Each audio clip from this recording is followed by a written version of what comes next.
সত্যি ভাই, এই ভিডিওটা দেখার পরে আমি একদম অবাক হয়েছিলাম। আমি কি বলবো ভেবে পাচ্ছিলাম না। তারপরে ভাবলাম যে ক্যামেরার সামনে আসি, অবশ্যই কিছু না কিছু বেরিয়ে যাবে। তো এই ভিডিওটা আমি ফেসবুক স্ক্রল করছিলাম, স্ক্রল করতে করতে আমার চোখের সামনে আসলো যে ইন্ডিয়া জোটের বৈঠক হয়েছিল।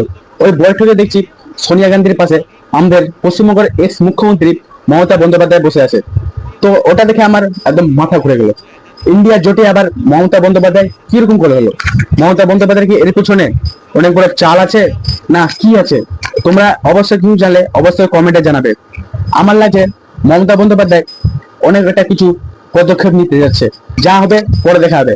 তো তোমরা অবশ্যই কমেন্টে জানাবে যে এই দিল্লিতে যে বৈঠক হয়েছিল ইন্ডিয়া জোটের, কেন হয়েছিল, বা মুখ্যমন্ত্রী আমাদের এক্স মুখ্যমন্ত্রী মমতা বন্দ্যোপাধ্যায় ওখানে কেন গেছিল, কি উদ্দেশ্য গেছিল, তোমরা যদি কিছু জেনে থাকো অবশ্যই আমার কাছে কমেন্টে দিবে। কারণ আমরা ওইটুকু ডাটা কালেক্ট করে একটা ভিডিও বানাতে পারবো, ওই সত্য ধরে ফেলবো।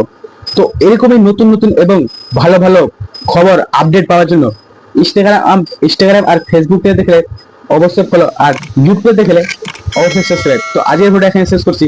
জয় হিন্দ, জয় ভারত।